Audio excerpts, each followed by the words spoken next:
Buen día. ¿Cuántos hay? 10. Buen día, buen día. Buen día, ingeniero. Buen día. Buen día. Empecemos.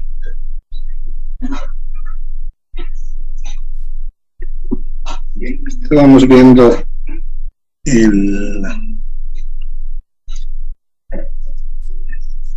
este circuito amplificador con carga activa, ¿no? Con fuente de corriente.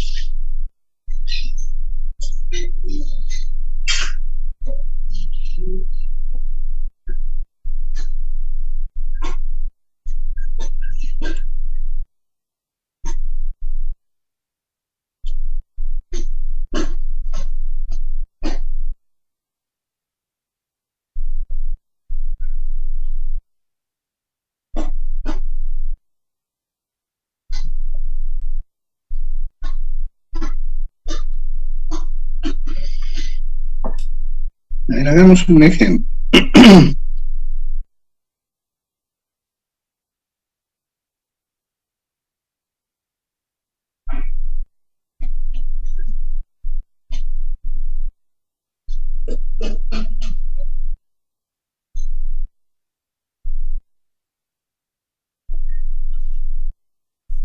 Vamos a considerar que los tres transistores sean iguales.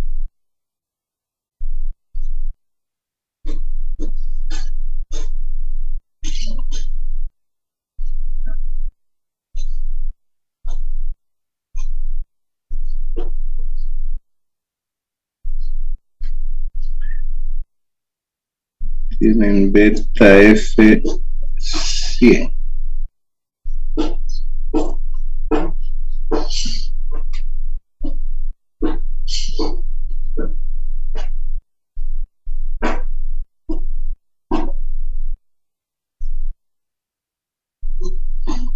Y estos valores, pongamos PCC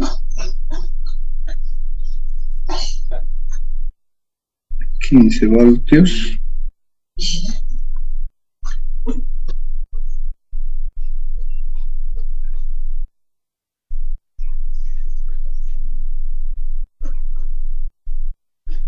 RB 50 kiloohmios.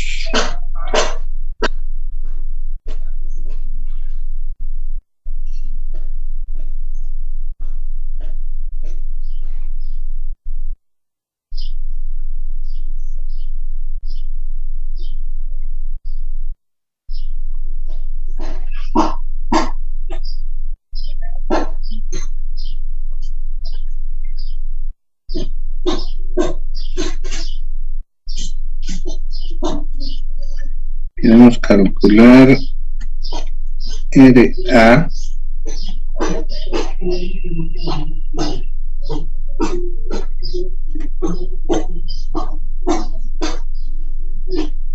para que el voltaje colector emisor sea 1/2 de VCC.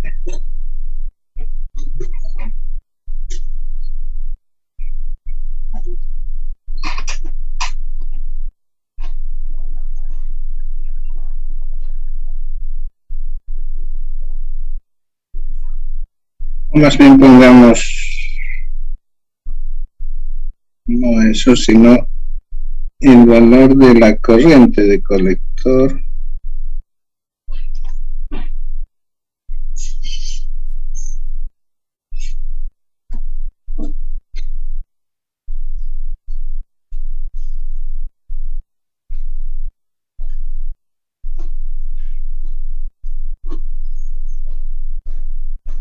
$10 miliamperes.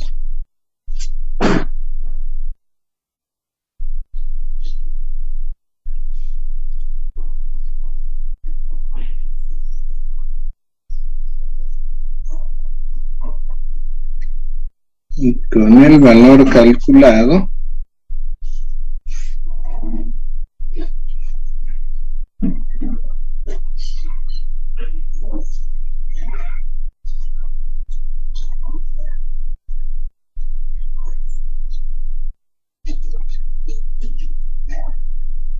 tener una ganancia en voltaje.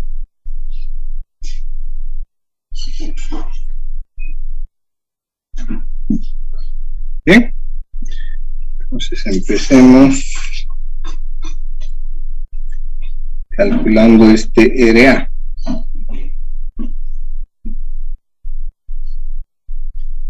No, habíamos visto cómo calcular RA. Aquí está.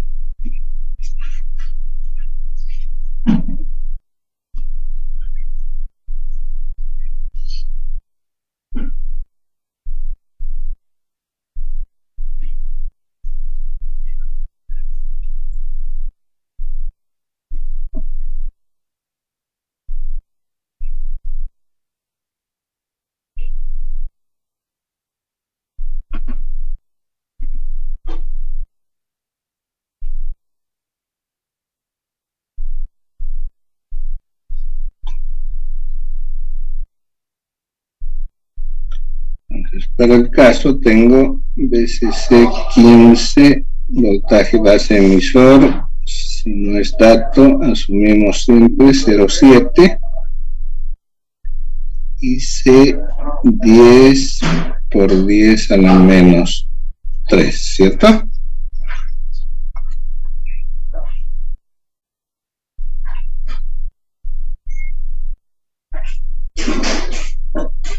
¿Cuánto da eso? 15 menos 0,7.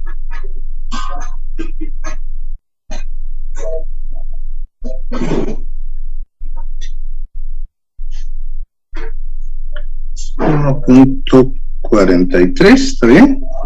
No, 1430, ¿no? 1430 ohmios.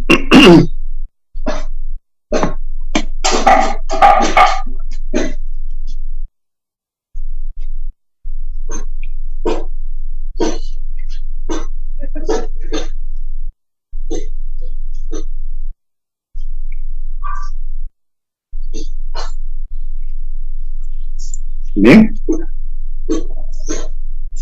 Y ahora podemos calcular el valor de RP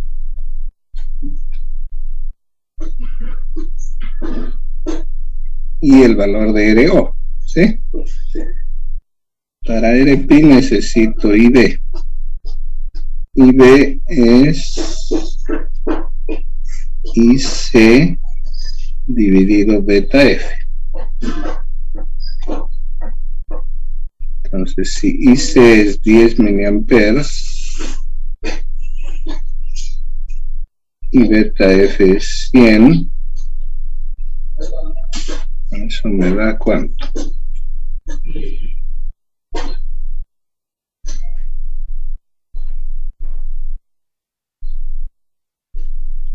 10 a la menos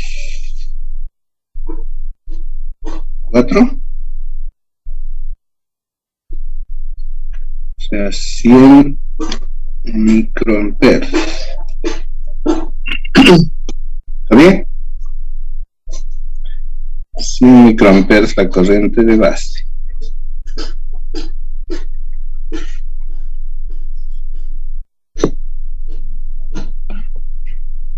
Y puedo calcular ahora RP. RP es el voltaje térmico dividido ID. Voltaje térmico, siempre que no se diga lo contrario, vamos a tomar 26 milivoltios.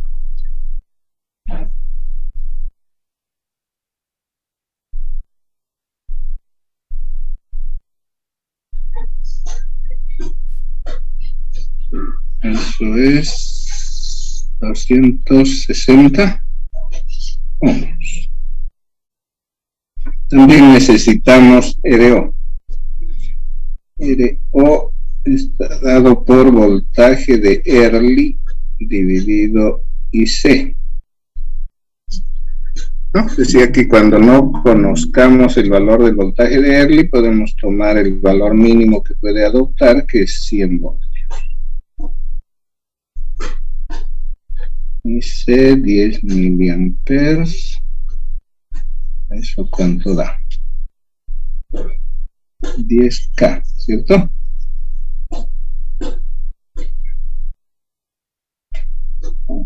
Y con ello ya tengo todo para calcular la ganancia en voltaje.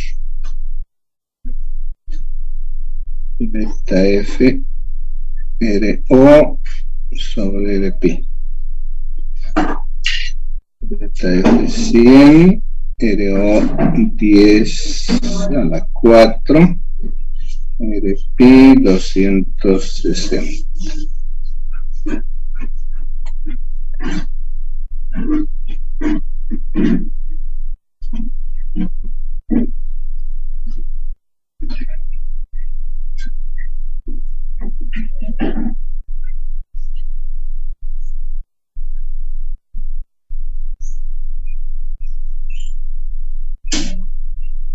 $3,800, ¿sí?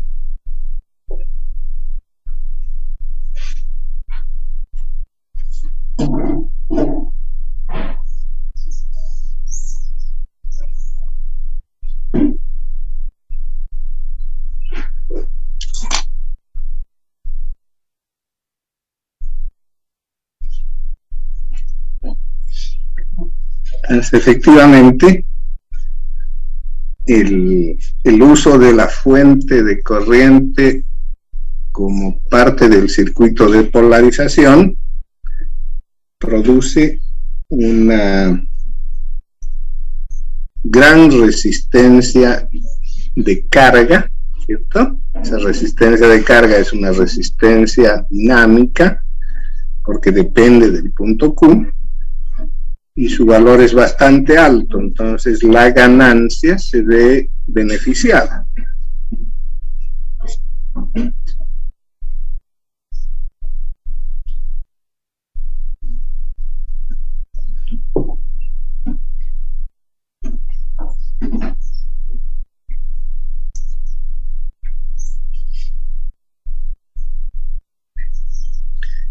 ¿Tienen alguna duda? ¿Algún comentario?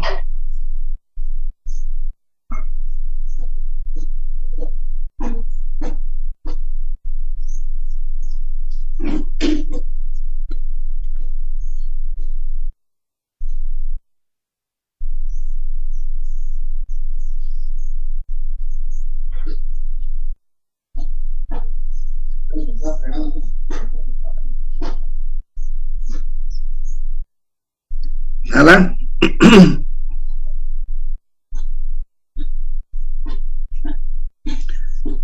Vamos a hacer un tema más.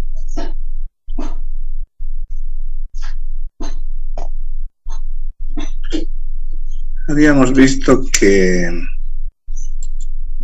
para lograr el objetivo de amplificar señal sin necesidad de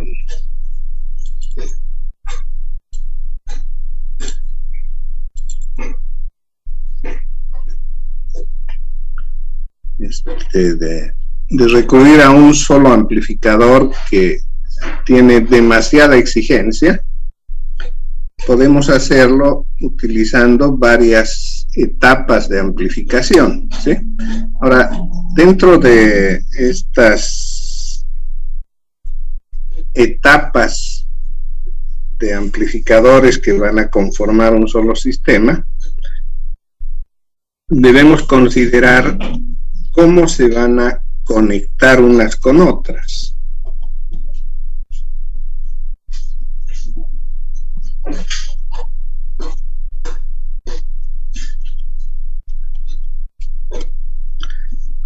Ya, el tema es cómo acoplar un amplificador a otro.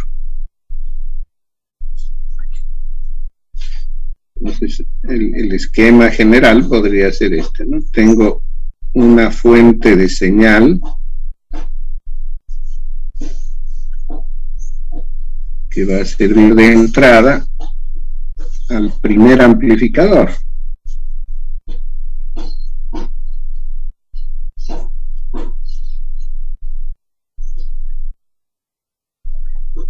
Ahora, este primer amplificador tiene que conectarse con el segundo. Y este a su vez tal vez con otros más, ¿sí?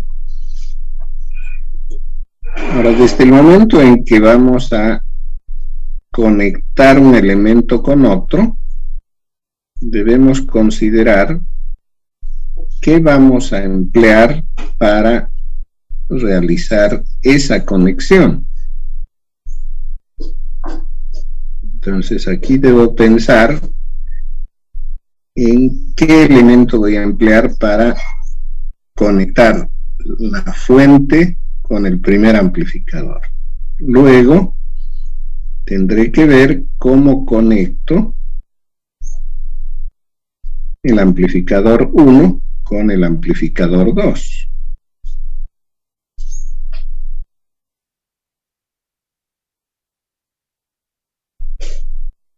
Y posteriormente vendrán los demás, ¿sí?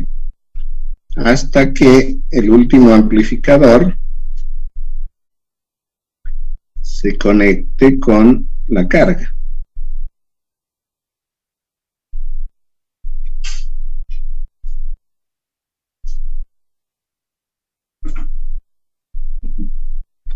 Y esto también debería hacerse mediante el uso de algún elemento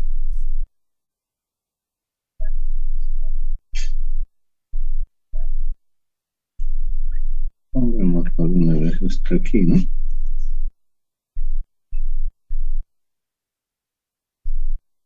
Que nos permita realizar esa conexión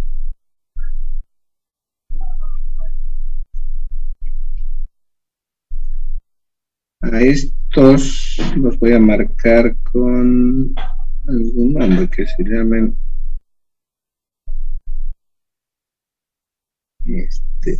elemento 1, elemento 2, etcétera.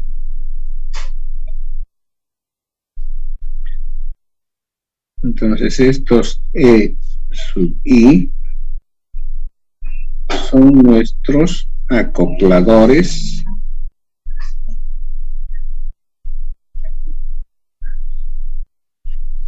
es decir, los elementos que usamos para conectar un equipo con otro. La fuente con el primer amplificador, el primero con el segundo, etcétera, hasta el último amplificador con la carga. Las posibilidades no son muchas.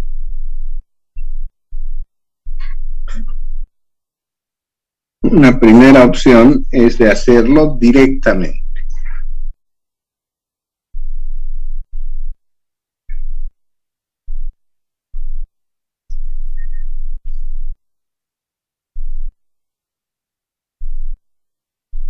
¿No? O sea, sin mediar ningún elemento, conectar un equipo con otro. La fuente de señal conectada con el primer amplificador. Eso significaría que esta fuente va a entrar a formar parte del circuito de polarización del primer amplificador. Lo cual es un tanto complejo. Del mismo modo, si voy a emplear acoplamiento directo entre el amplificador 1 y el 2, tanto el amplificador 1 como el amplificador 2 van a tener una relación en corriente directa. Por lo tanto, parte del circuito de polarización del amplificador 1 va a ser el amplificador 2 y viceversa, ¿no? El amplificador 1 formará parte del circuito de polarización del amplificador 2. Entonces, esto hace bastante dificultoso el cálculo de los circuitos de polarización. Es poco empleado el acoplamiento directo por esa razón. Una segunda opción es utilizar condensadores.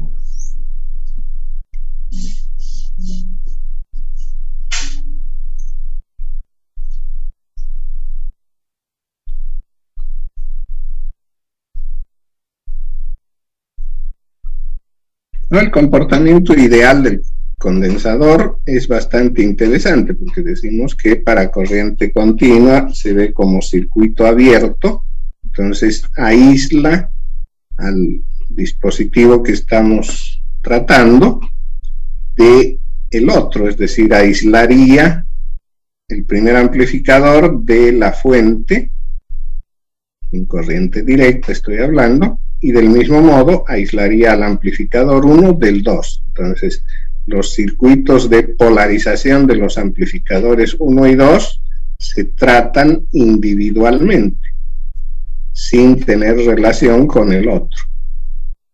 Y del mismo modo, el amplificador 1 no considera a la fuente de señal como parte de su circuito de polarización.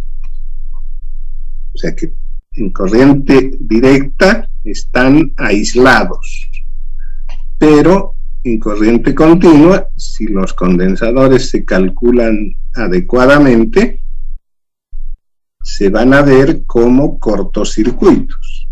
Entonces, la relación de las señales producidas en uno con quien está acoplado va a ser de un tratamiento mucho más sencillo. Bien, entonces es muy empleado el acoplamiento capacitivo por esas ventajas. Facilita el cálculo del circuito de polarización, ya que está aislado de los elementos con los que se acopla, y nos permite una buena transferencia debido a que el condensador puede aparecer casi como un cortocircuito para la corriente alterna. Otra ventaja que podríamos mencionar del condensador es que físicamente es pequeño, ¿no? Un condensador puede ser tal vez un poco más grande que el transistor, pero no por mucho.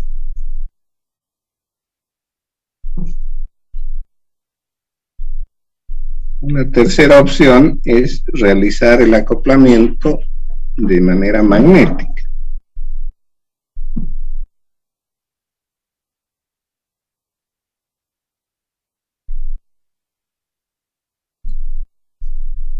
Utilizando campo magnético, eso es a través de un transformador.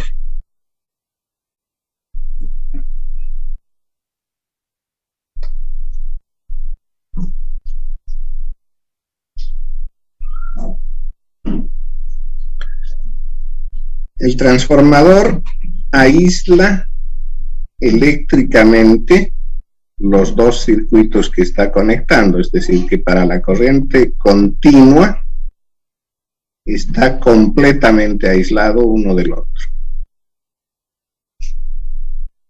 Lo mismo que hace el condensador. Ahora, para la corriente alterna, el transformador transfiere del uno hacia el otro la energía. Es decir, va a pasar la señal de un elemento hacia aquel con el que está conectado. Pero simultáneamente tiene un reflejo de la carga en su circuito de salida. Bien, entonces es un tanto más delicado el cálculo. Una otra desventaja que tiene el transformador es que es muy voluminoso. Un transformador es muchísimo más grande que un transistor y que cualquier otro elemento del circuito. ¿Alguien tiene el micrófono abierto? Por favor, verifiquen eso. Ok. Entonces, el acoplamiento por transformador tiene esa desventaja de que el transformador es grande, ¿no? Bastante grande en volumen, pesado, ¿cierto? Porque está fabricado con láminas metálicas y alambre arrollado, entonces es un buen volumen, un peso considerable comparado con el resto. Entonces, en un circuito pequeño que está formado por transistores, resistencias y algunos condensadores, el transformador ocupa mucho espacio, muchísimo más del que ocupa el resto de los componentes. Y una otra desventaja inevitable es que el transformador produce ruido, porque hay vibración en las láminas de que está formado, genera ruido interno. Entonces el transformador es algo que debemos tratar de evitar de usar en amplificadores. ¿Dónde es inevitable usar un transformador? Mayormente en las etapas últimas, en las etapas de salida, ya que se requiere una transferencia de potencia tal vez muy elevada. O sea, si yo voy a trabajar con una carga pequeña como es un parlante, por ejemplo, y estoy manejando corrientes y voltajes muy grandes, el requerimiento de un condensador puede ser muy exigente. Entonces se puede suplir con un transformador, ¿no? Obviando aquello del ruido, el volumen, etc. Lo mismo si estamos hablando de la última etapa de salida de un amplificador para RF, es decir, para transmisión de radio. La última etapa va asociada con la antena, entonces ahí se manejan de pronto señales de mucha potencia que tal vez sea muy exigente para un condensador. Sin embargo, para un transformador puede no ser así.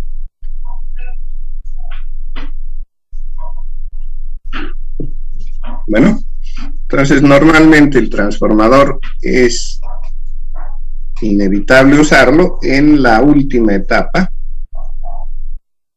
para acoplar la carga únicamente, cuando se trabaja con señales demasiado grandes.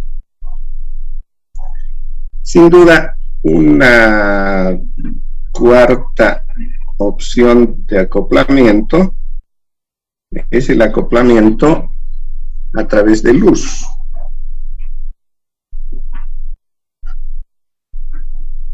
Estos se llaman fotoacopladores.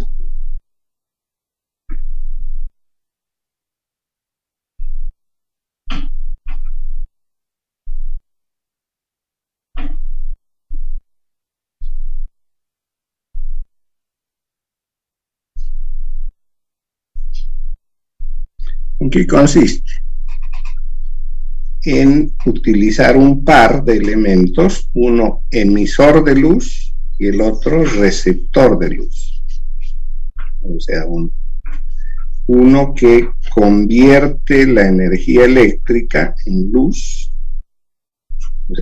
que llega a una tensión, una corriente y la transforma en luz. Cuando hablamos de señales, estamos hablando de un voltaje o una corriente que está variando en el tiempo, ¿sí? Variando su amplitud con el tiempo. Eso es lo que se traduce en información. Ahora, si lo asociamos con un dispositivo emisor de luz, esas variaciones de voltaje o de corriente se van a convertir en luz pulsante, ¿no? Luz que varía en intensidad. Y también hay dispositivos que operan en sentido inverso, es decir, que cambian sus condiciones eléctricas en función de la luz que incide en ellos. Entonces hay fotodiodos, fototransistores y otros elementos similares. Entonces el hecho de que incida luz en un fototransistor, por ejemplo, que tiene el elemento sensible a la luz asociado normalmente a la base, va a hacer que varíe la corriente de colector en función de esa variación de luminosidad percibido, digamos, en la base. Entonces, la luz que convirtió a partir de la señal eléctrica el primer elemento, aquel diodo emisor de luz, por ejemplo, se va a convertir nuevamente en voltaje o corriente en el colector del transistor cuya base es fotosensible. ¿Bien? Entonces, estos fotoacopladores utilizan dos elementos, decía. Uno, que es el diodo emisor de luz, conocido como por sus siglas en inglés, LED, Light Emitted Diode, y un fototransistor, ¿sí?, que es un transistor cuya base es sensible a la luz.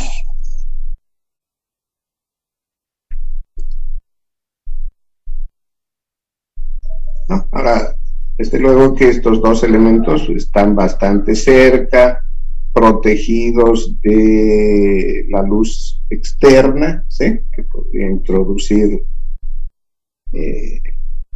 otro tipo de señales, ¿cierto? Entonces, se protegen los dos elementos del ambiente, de manera que la única luz que va a incidir en el fototransistor será la luz que se emita desde el diodo.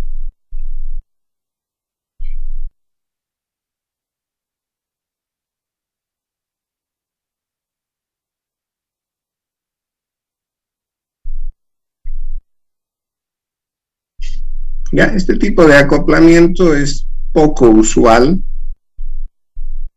Se puede usar, pero en etapas de baja potencia, ¿no? O tal vez cuando se requiere conectar un equipo con otro que está mucho más distante, ¿no? En caso de las redes de comunicación, por ejemplo, ¿sí? En ese caso se utiliza un cable denominado fibra óptica. En un extremo de la fibra se tiene el diodo LED y en el otro extremo se tiene el fototransistor.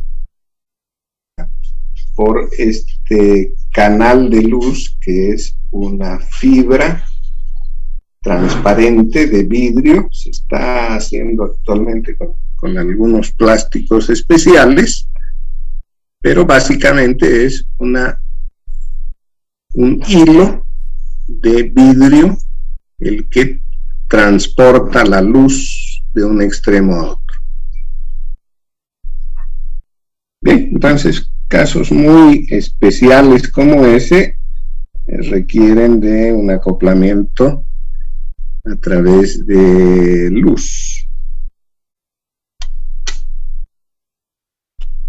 Poco usual, digamos, en amplificadores de los que estamos mencionando. Su uso mayor está ligado, digamos, a las redes de telecomunicaciones.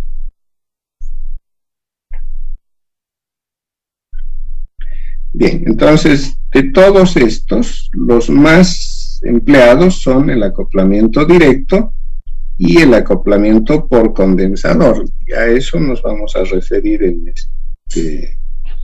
esta unidad. Ya, empecemos con el acoplamiento directo.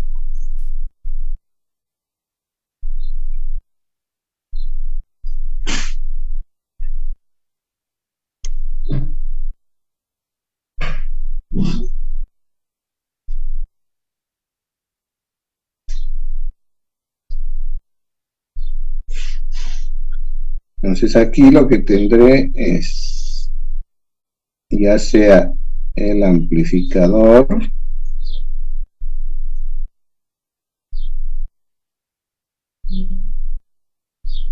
conectado directamente, ¿no? Podría pensar en una resistencia interna de la fuente,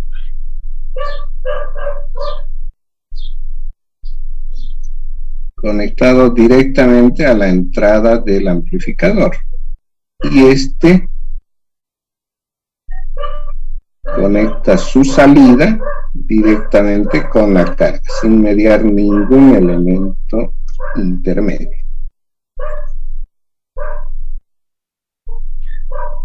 O también, ¿cierto?, conectar un amplificador con otro.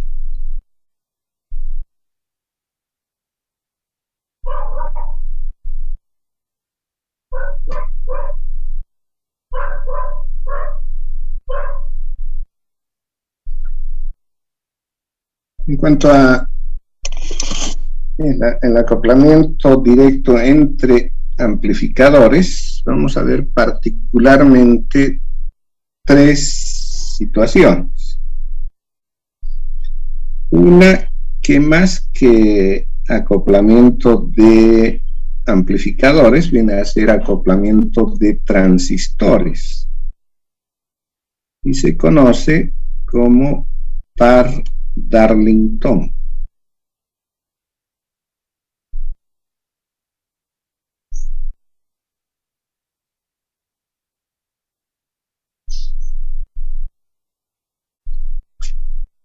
Ya, el par Darlington es la asociación de dos transistores de manera que se conecten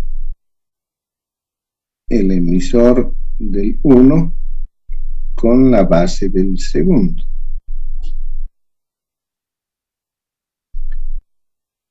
El mismo que puede verse como si se tratara de un solo transistor.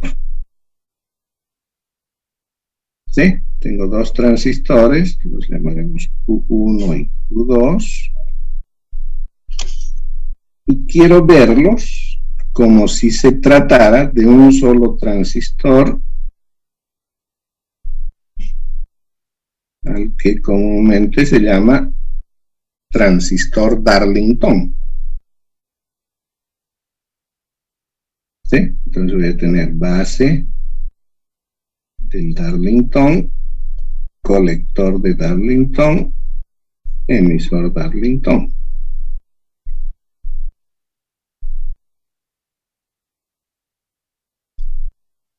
¿Cierto? Entonces voy a asumir que estos transistores son iguales o muy parecidos, lo que significa que tienen el mismo beta F y operan al mismo valor de voltaje base emisor.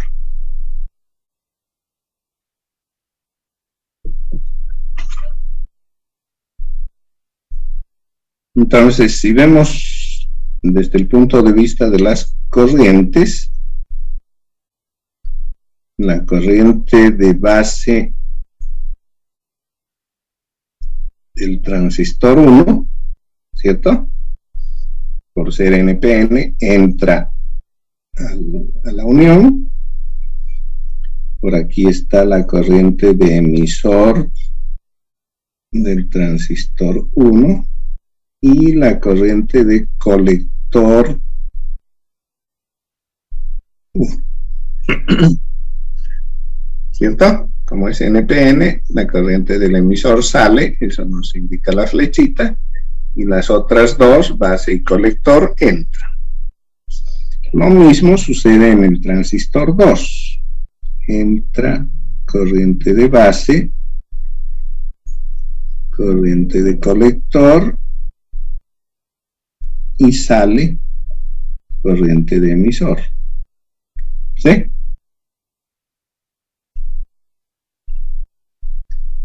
Entonces significa que la corriente de base del Darlington es la corriente de base del transistor 1, ¿cierto? Esta corriente de base es la misma que entraría al Darlington.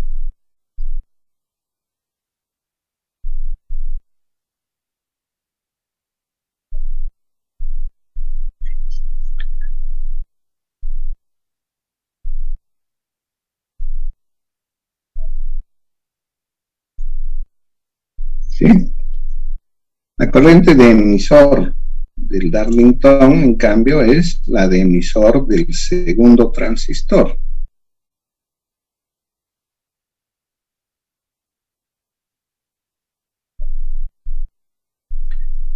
Y la corriente de colector del Darlington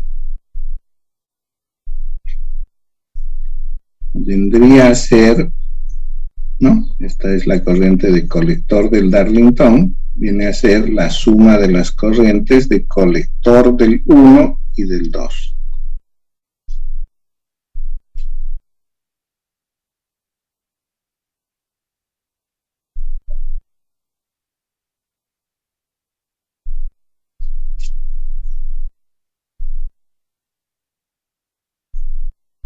¿Estamos bien? Ahora, la corriente de colector del transistor 1 está relacionada con la de base por el factor beta F, o sea, la ganancia en corriente directa. Y como hemos llamado a IB1 IB de Darlington, entonces esto lo puedo escribir como beta F1 por IBD, ¿cierto?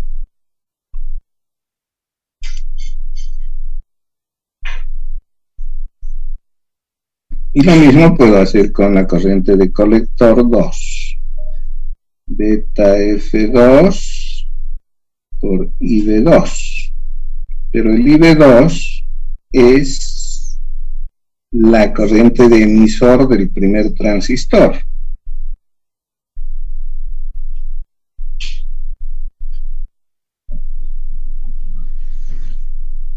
E1.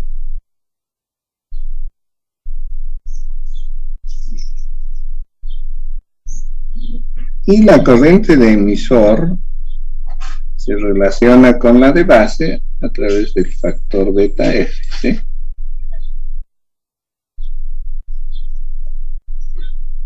Uno más beta F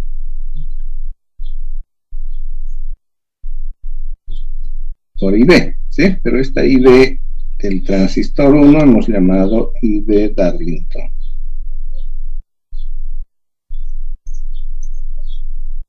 Entonces ahora sí puedo reemplazar estas dos últimas expresiones, las numeraremos para que no haya confusión.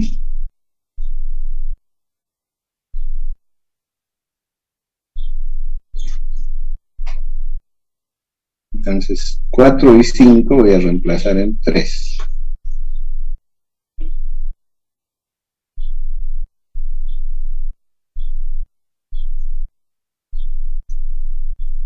Con eso tengo IC Darlington igual a IC1, que es beta F1 por IBD.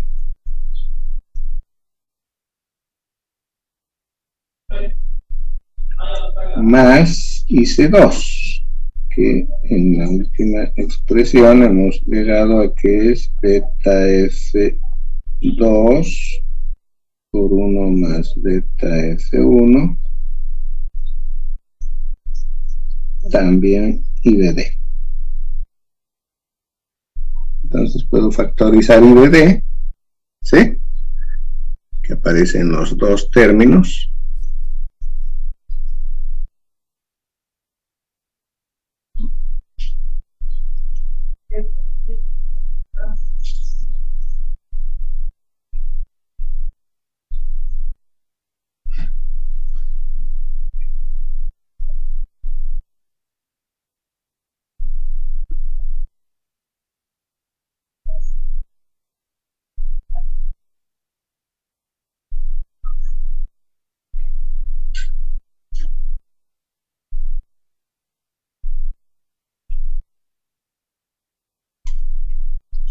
¿Cierto?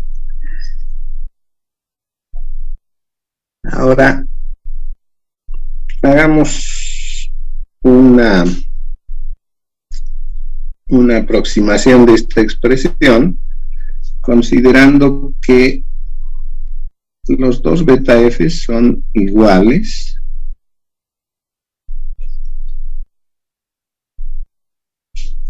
y además los voy a llamar simplemente beta F a cualquiera de los dos. Este beta F es mucho más grande que 1, ¿cierto? Sabemos que es 100 o a veces 200 o 300. Entonces se puede considerar el 1 despreciable frente a beta F. Con lo que la corriente de colector de Darlington podría escribirla de esta manera. Beta F, ¿sí? En lugar de beta F1, más beta F2 por 1 más beta F, ¿sí? Bueno, 2 ya no, ¿no?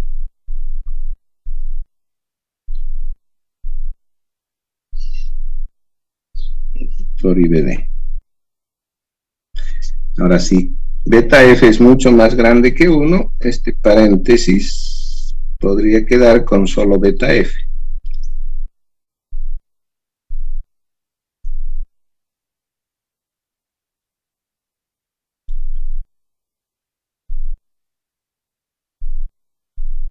Beta F por beta F es beta F cuadrado.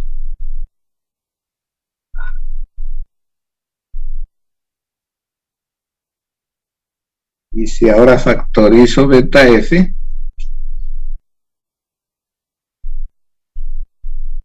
voy a tener 1 más beta F por beta F, ¿sí?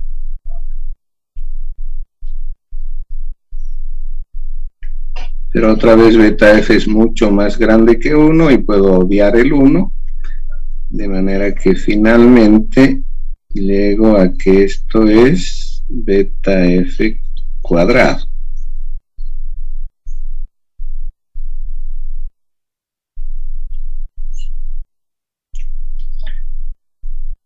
Bien, en conclusión, beta F del Darlington es el cuadrado de beta F.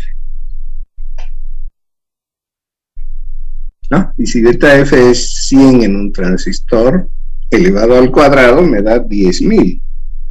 Es decir, que este arreglo nos reproduce un transistor cuyo beta F podría llegar a ser 100 al cuadrado o hasta tal vez 300 al cuadrado, ¿no? Es decir, estar entre 10.000 y 90.000.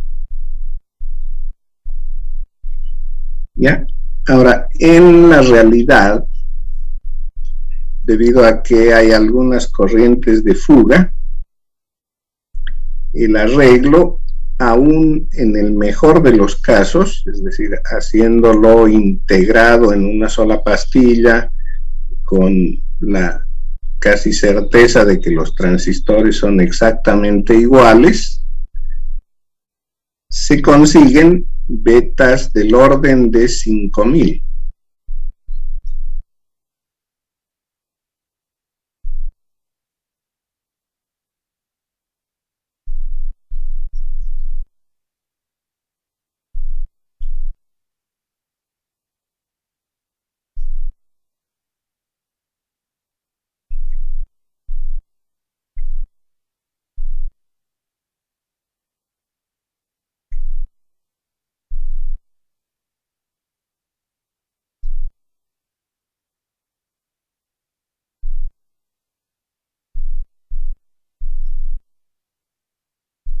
Ya estoy con la batería bien baja en la tablet y ya estamos sobre la hora. No, mentira, ¿no? Me falta media hora, espérenme un segundito.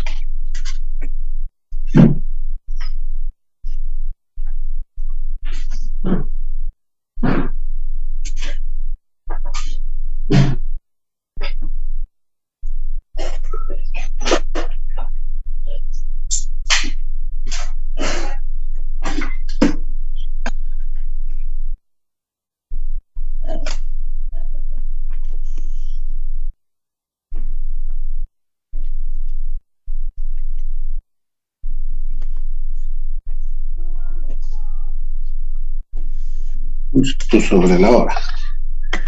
Bien, entonces se salvó la tabla. Decía que Darlington puede llegar a tener un beta F tan grande como 5000. En cuanto a el voltaje base emisor, ¿no? Voy a dibujar otra vez aquí para que se vea esa idea.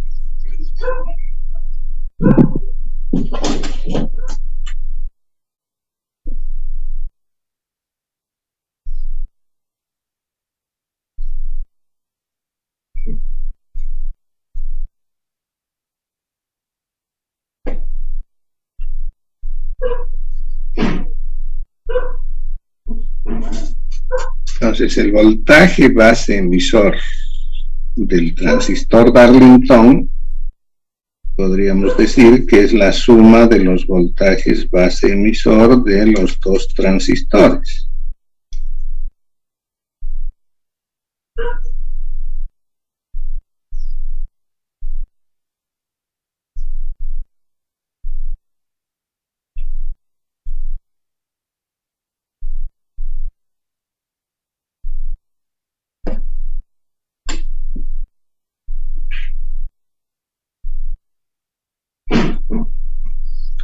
Eso sabemos es aproximadamente 0,7 voltios, por lo tanto debería ser 1.4 voltios, ¿no? Entonces, con el arreglo logramos construir un transistor cuyo voltaje base emisor va a ser aproximadamente 1.4 voltios, con un beta F tan grande como 5000 o de repente más. Bien. Eso, ¿qué ventaja nos da? Nos puede dar una gran ventaja debido a que beta F es ganancia en corriente, ¿cierto? Y se utilizan este tipo de transistores en etapas de amplificación donde se requiere máxima ganancia.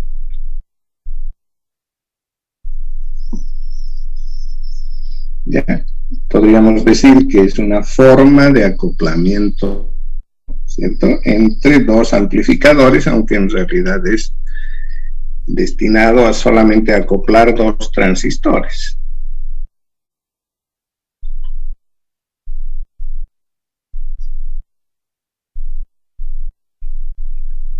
Un otro arreglo interesante, ya hablando de acoplamiento de amplificadores, lo constituye el amplificador diferencial.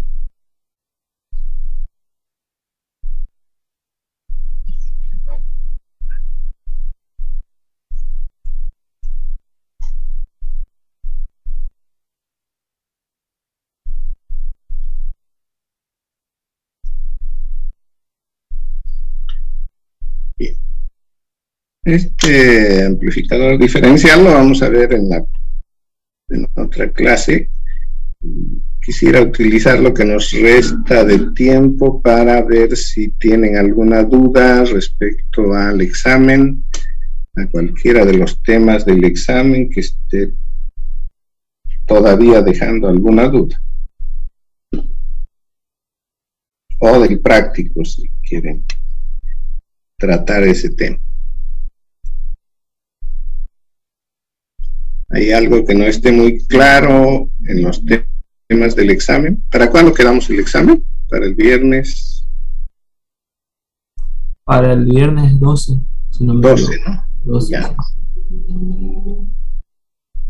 Tenemos una semana. ¿Qué problemas han tenido al hacer el práctico? ¿Qué dudas tienen?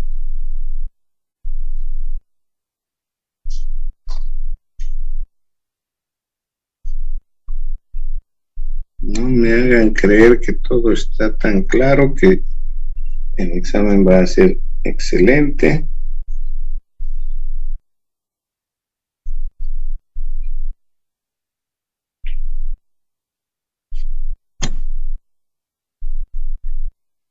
O debo pensar que todavía no han empezado a hacer el práctico.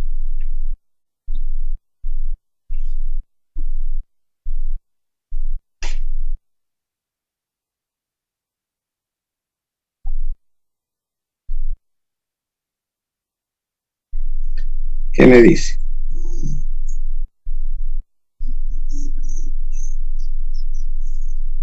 ¿Hay alguna duda? ¿Algo que requiera aclaración?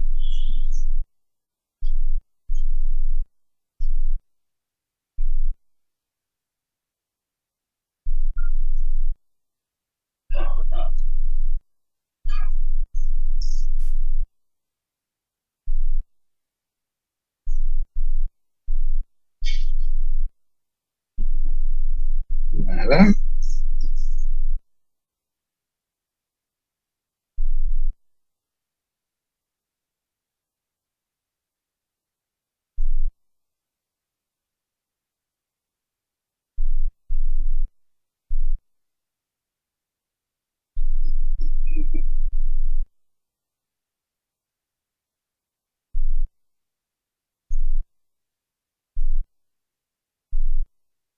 Ninguno. No hay temas por discutir.